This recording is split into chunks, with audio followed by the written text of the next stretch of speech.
안녕하세요. 정보가 세상을 바꾼다의 인포뱅크입니다. 이번에 전해드릴 내용은 치열해지는 모바일 올레드 투자, 중국 업체들 투자 러시, 삼성 디스플레이도 A5 공사 재개에 대해서 한번 알아보겠습니다. 여러분의 구독 그리고 좋아요 한 번씩 꾹 눌러주시고 저희 내용을 들어주시기 바랍니다. 한번 시작을 해보겠습니다. 지금 보시면 중소형 모바일 올레드 투자가 러시가 되고 있는데 국내외, 특히 한국과 중국의 디스플레이 업체들이 중소형 OLED에 대한 투자를 계속 이어나가고 있어요. 현재의 상황은 굉장히 어렵죠. 그런데 앞으로 급격한 시장 성장이 예상되는 만큼 이 기회를 놓칠 수 없다라는 게 가장 큰 이유가 되겠습니다. 그래서 지금 보는 게 중국 업체 중소형 OLED 시설 투자 재개입니다.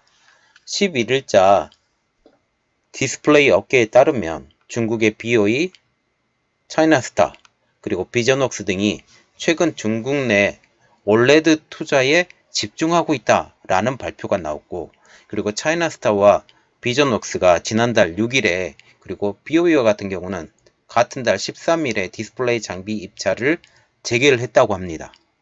그리고 차이나스타와 비전웍스 같은 경우는 3월 4일에 노광규와 스포터 등의 디스플레이 장비 발주를 시작을 해서 본격적인 시설 투자에 나선 상황이라고 지금 얘기를 하고 있습니다.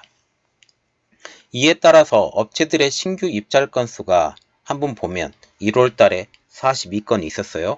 그런데 2월 달에 39건으로 한 3건 정도 줄었다가 3월에 들어서만 벌써 37건입니다. 지금 보시면 3월이 11일밖에 지나지 않았어요. 11일도 지나지 않았죠. 11일도 지나지 않았음에도 불구하고 벌써 37건이 돼서 2월달 말 이후로 회복세가 계속 보이고 있다는 겁니다. 중국의 이 상황이 회복세가 돼 가면서 OLED 시설의 투자도 덩달아서 올라가는 상황이죠. 그리고 중국은 향후 1년 내 티안마, 비전웍스, 차이나스타, 그리고 BOE와 같은 회사들이 추가적인 플렉서블 OLED 투자에 나설 것으로 지금 예상이 돼서 중국 패널 업체의 LCD 투자는 점진적으로 감소가 예상이 되고, 그리고 중소형 OLED에 대한 투자 비중은 점차적으로 상승할 것으로 지금 예상이 됩니다. 그래서 이런 내용입니다. 지금 LCD와 OLED 투자에 대한 전망을 한번 볼게요. 이 그래프도 제가 보여드렸지만 지금 2016, 17, 18, 19, 20 그리고 21, 22 이거는 예정이니까요. LCD와 OLED 투자 비중이라고 그래서 지금 보시면 LCD와 같은 경우는 회색 선이죠. 그리고 OLED와 같은 경우는 주황색 선이에요. 이런 선을 보면 자 2019년도부터 20, 21, 22 이렇게 계속 OLED 투자 비용이 상승할 것이다 라고 지금 보게 되는 거죠. 이것을 제가 한번 설명을 해 드리겠습니다. 자, 시장 조사 업체 DSCC가 있어요. 여기에 따르면 글로벌 LCD 디스플레이 시장의 투자 비중은 지난해 2019년도에는 61%, 올해 2020년대에는 43%, 내년 2021년에는 21%로 차근차근 감소할 것으로 전망이 되고 있습니다. 반면에 플렉서블 OLED 디스플레이와 같은 경우, 특히 모바일이죠. 이 경우에는 투자 비중이 지난해 2019년도에는 39%, 올해 2020년에는 57%, 내년 2021년까지는 71%까지 차근차근 상승, 이게 크로스가 돼버렸어요. 말하자면 LCD에 진출하는 업체는 점점 더 줄어들고 OLED에 투자하는 기업들은 점점 더 늘어나는 이런 상황이 될 것 같다고 지금 예상을 하고 있습니다. 그래서 우리가 또 봐야 되는 게 현재 중국의 전략이에요. 어떻게 하냐? LCD를 그대로 답습해요. 중국의 전략이. 그래서 OLED를 먹어버리려고 하고 있거든요. 현재 중국의 업체들은 중국의 정부의 지원을 받아서 성장을 했죠. 디스플레이 업체들이. 그리고 BOE와 같은 경우는 한국의 기술을 가져다가 그대로 성장을 해버린 거죠. 그게 좀 안타까운 이야기지만 어쨌든 지나간 이야기입니다. 자, 그래서 지금 LCD 물량 공세로 빠르게 시장을 장악했죠. 그래서 중국과 같은 경우는 캐파, 말하자면 생산 여력의 확대를 통해서 수요를 개선하고, 그리고 수요를 개선한 다음에 가격 경쟁력을 확보하고, 또한 점유율 확대라는 이러한 LCD 성공 공식을 이번에 모바일 올레드 시장에서도 그대로 적용할 것으로 우리가 예상을 할 수가 있겠습니다. 그런데 우리가 기본적으로 생각을 해야 될 게 현재 모바일 올레드에서 중국의 위상이 얼마나 되느냐라는 거죠. 이 중국의 위상은 그렇게 크지 않을 것이다 라는 게 중론입니다. 이는 삼성 디스플레이가 워낙 압도적으로 시장을 장악하고 있기 때문이죠. 제가 그림을 하나 보여드리는데 2019년도 스마트폰용 올레드 점유율이라고 나왔죠. 거의 90%에 가까운 점유율이 삼성 디스플레이가 갖고 있어요. 그리고 2위가 BOE, 그리고 3위가 LG 디스플레이인데 이 LG 디스플레이가 점차적으로 확대가 될 겁니다. 어쨌든. 그리고 비전웍스, 에버디스플레이, 티안마 이런 순으로 지금 가는 거죠. 이것에 대해서 설명을 해드리면 글로벌 시장 업체인 IH 마켓에서 집계한 지난해 스마트폰용 올레드 시장 점유율을 한번 보면 삼성, BOE, LG 디스플레이, 비전웍스, 에버디스플레이, 티안마 순으로 지금 가고 있어요. 이 퍼센티지는 굳이 제가 말씀을 안 드리겠습니다. 그래서 지금 또 봐야 되는 게 LCD에서 빠르게 모바일 올레드로 넘어가고 있는 모바일 디스플레이 시장인데요. 스마트폰용 디스플레이 시장이 LCD는 점점 접어가고 있어요. 그리고 올레드로 빠르게 넘어가고 있거든요. 그래서 중국 업체들은 투자 수준을 이전 수준의 투자를 다시 재개하기 위해서 시동을 걸고 있죠. 삼성 디스플레이도 어쩔 수 없이 그거에 따라가기 위해서 현재 고삐를 조여야 되는 상황이라고 업계들은 보고 있습니다. 그런데 지금 제가 이렇게 올려드렸죠. 위기의 삼성 디스플레이라고. 그렇게 큰 위기는 아닌데 현재 베트남 때문입니다.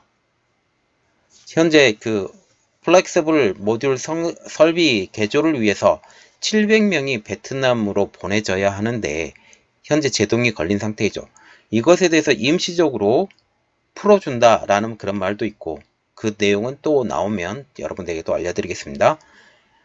베트남이 지금 감염을 예방하기 위해서 한국인들을 2주 격리 조치한 상황이죠. 이런 것들 때문에 현재 대통령까지 나서서 기업인들의 해외 출장기를 열 방법을 강구하라고 지시한 상황이고 현지에서도 한국 삼성이 존재감이 워낙 크기 때문에 공장이 있는 현지 지방정부 차원에서 건별로 예외를 적용할 수 있는 분위기가 나타나고 있습니다. 그리고 전날 외교부에서는 아시아 한 국가가 특정 프로젝트 관련 인력에 대해서 예외적으로 입국을 허용했다고 밝히기도 했고 이들은 음성 확인서를 지참하고 건강질문서에 작성한 뒤에 향후 14일간 주기적으로 건강 상태를 관계당국에 보고한다는 조건으로 입국이 허용된 것으로 알려져 있습니다. 이 예외 케이스가 베트남 삼성 디스플레이 출장자라고 지금 추정이 나오고 있죠. 그리고 하나 더 볼 거, 삼성 디스플레이가 A5 재개 움직임인데요. 여기 건설을 했는데 현재 중국발 투자 러시에 세계 1위 중소형 올레드 업체인 삼성 디스플레이도 투자를 멈춰버렸던 신규 생산 공장인 A5에 대해서 투자 재개 움직임을 보이고 있다는 겁니다. 이미 삼성 디스플레이로부터 수주를 받은 삼성 엔지니어링이 A5 건설을 재개한 상태이고 A5 공장에 대한 투자 계획은 지난 2017년에 처음 발표한 적이 있습니다.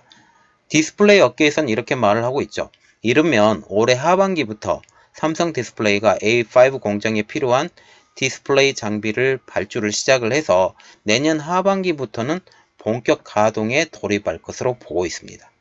이게 중국의 투자가 워낙 심하기 때문에 그것을 떨쳐버리기 위해서 A5 공장을 가동을 멈췄던 것, 생산을 멈췄던 것을 다시 건설을 하겠다라고 지금 말을 하고 있죠. 나아가서 증권가에서는 이렇게 말을 하고 있어요.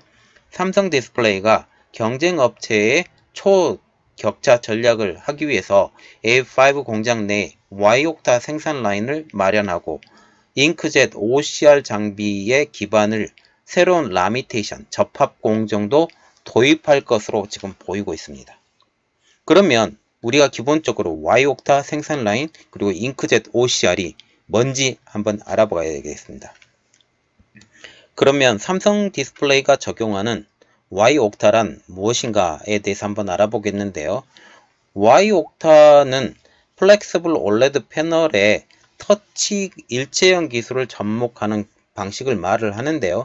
이는 올레드 패널 위에 별도의 터치 센서 전극을 증착하는 기존 공정과는 달리 올레드 패널 내부에 터치 센서를 형성해서 생산 비용과 생산 기간을 크게 단축할 수 있는 것이 특징이라고 합니다. 말하자면 올레드 패널이 있어요. 올레드 패널 자체에 전극을 심어버리는 거죠. 보통은 올레드 패널 따로, 전극을 따로 이것을 증착을 시키는 건데 이것을 따로따로 하는 게 아니라 올레드 패널에 바로 심어버리는 겁니다. 그래서 이 Y옥타를 만들게 되면 두께도 좀 더 줄어들 수 있죠. 그만큼 제조 원가도 줄어들게 됩니다. 그리고 잉크젯 OCR이라고 지금 아까도 말씀드렸는데 이것은 올레드 패널과 커버 글라스를 접합하는 공정에서 기존의 OCA, Optical Clear Adhesive라고 이 필름 대신에 투명한 액상의 접합제를 도포해서 패널과 커버 글라스를 접합하는 장비인데요. 기존의 OCA 방식은 투명한 양면 필름을 붙이는 방식으로 디자인 구현도가 높고 수율 향상에 이점이 있었지만 단가가 비싼 게 단점이었어요. 그런데 이번에 잉크젯 OCR 장비는 OCA에 대비해서 비용이 크게 줄면서 투명 접착제의 흘러내림 현상이 적어서 디자인 구현도를 한층 개선된 것이 특징입니다. 이것도 마찬가지로 단가 하락을 맞춰내는 거죠. 이렇게 되면 삼성 같은 경우는 어떻게 되겠어요? 규모의 경제를 통해서 단가 하락을 더욱더 많이 끌어낼 수 있겠죠. 그래서 다른 업체들이 접근하기가 굉장히 힘들다라는 겁니다. 지금 삼성 디스플레이의 올레드 투자 예상을 한번 보면 이건재 IBK 투자증권 연구원은 삼성 디스플레이는 OCA 구매를 위해서 연간 2천억 원 이상을 사용하고 있다며 결국 OCA 공정 개선이 경쟁력 있는 폴더블 올레드 디스플레이 생산의 키포인트라고 판단된다. 상당 기간 정체되어 있던 삼성 디스플레이 A5 투자가 올해 진행될 것으로 예상한다라고 전했습니다. 그러면 이렇게 계속 투자를 하는 이유가 있죠. 늘어날 것으로 예상되고 있는 올레드 스마트폰 비중입니다. 올레드 스마트폰 비중은 올해는 41%까지 크게 증가할 전망이에요. 화웨이가 지금 P 시리즈, 메이트 시리즈 스마트폰에 전량 올레드를 채용하고 있고 애플 역시 올해 신모델에 모두 올레드 채택이 확실시 되기 때문입니다.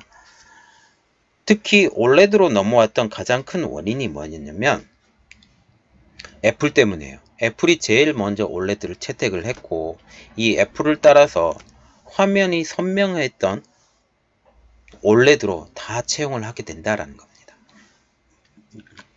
그래서 지금 보시면 올레드, 특히 중소형 올레드 시장이 포화 상태가 됐죠. 이미 포화 상태가 됐지만 거기에 중국 업체들이 계속 끼어들어옵니다. 이것에 대해서 삼성전자나 삼성 디스플레이나 LG 디스플레이가 초격차로 치고 나가야 돼요. BOE를 전혀 사용할 수 없게 애플이 이렇게 해야만이 우리나라가 살아남습니다. 그래서 삼성 디스플레이도 마찬가지고 LG 디스플레이도 마찬가지고 투자에 더욱더 박차를 가해서 중국 업체가 넘어설 수 없는 그런 초격차로 성장을 했으면 좋겠습니다. 이번 내용은 여기까지였습니다. 저희 내용이 여러분들에게 많이 도움이 되셨다면 구독과 좋아요 그리고 알림 설정까지 좀 부탁드리겠습니다. 감사합니다.